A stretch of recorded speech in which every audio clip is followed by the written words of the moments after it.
If you're looking for a job, spotting red flags can help you save time and money. There's one top indicator that something is not right.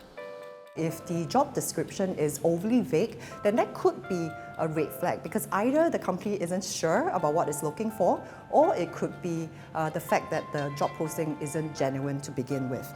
The vague job listings maybe have, for example, gimmicky job titles. So jobs that say something like data ninja or social media rockstar sounds very eye-catching, but doesn't exactly say what that role is about or what you're supposed to do when you are in that role, right?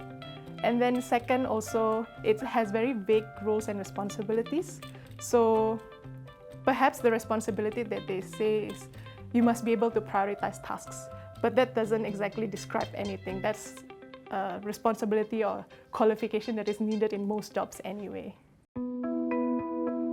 Vague job descriptions can be a clue that a posting might be a ghost job.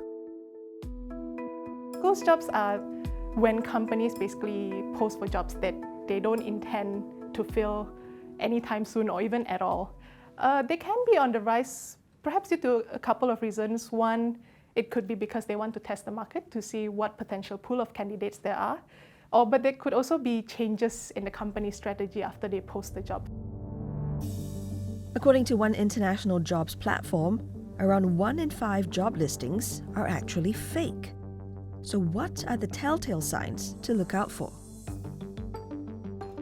So one of the easiest way to spot whether or not a job posting is actually a ghost job would be to see how long it has been listed for. If it's anything more than a month or two, you may want to start raising that red flag a little bit. The other way is also to see how many times it has been reposted for. If it has been reposted for many times without any updates, that could also be a sign that the job posting isn't real. The other thing that you can do is also research on the role itself. You can go onto LinkedIn and see if that position has actually been filled or there's an existing person actually doing that role itself, or it's been filled recently. So that could also indicate that the position may not be genuinely open. I personally strongly advocate for checking for recommendations and reviews online.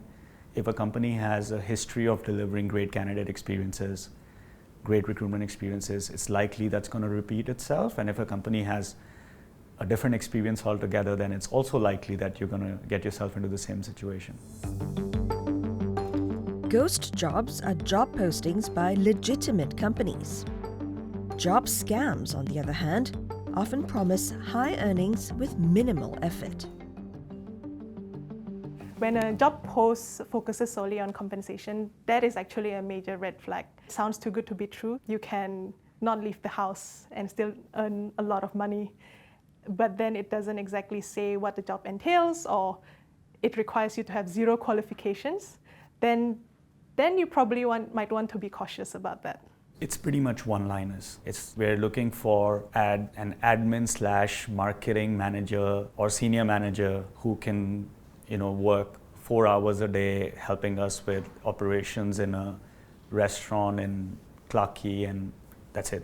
And then just a salary on offer. I've seen ads that go as vague as that, just a one-liner. And you have to understand from the job seeker's perspective, when you're applying for jobs online, you're not necessarily spending a lot of time filtering through this, and you're thinking it's pretty harmless, a click away, but it's not. Job scams cost victims about 156 million Singapore dollars last year, a 15% increase from the previous year.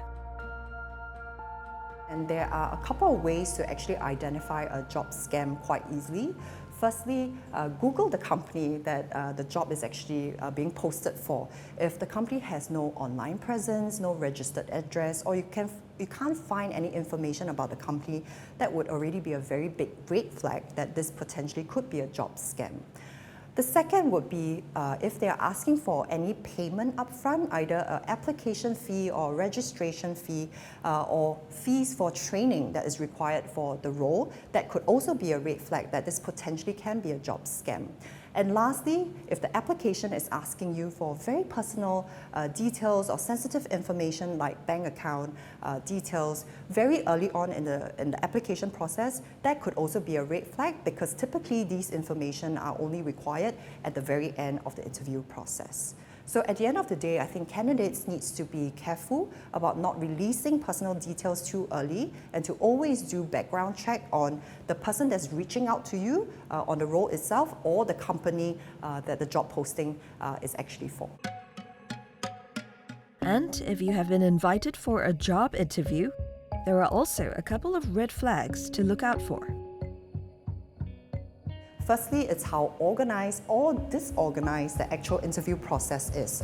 If they are asking for frequent rescheduling or last-minute cancellation, or if the interviewer isn't able to provide very clear instruction as to what the next steps of the interview process is, then that could also either indicate that the company is pretty disorganized or has a lack of structure internally, or that the job isn't a priority hire for the organization. For example, when you kickstart the application process and somebody contacts you, they'll be able to provide transparently with clear communication, exactly perhaps when you can expect the next steps, what's going to happen next after you have finished the first round of interview, and perhaps when the expected starting dates is. If the job doesn't have any clear timelines or clear contact person, then that's one major red flag that job seekers need to keep in mind.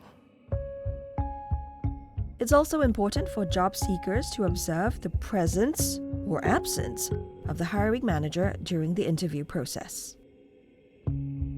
Now, the hiring manager is an important person because ultimately he or she is who you will be reporting into and will be highly influential in terms of how successful and engaged you will be in the role itself.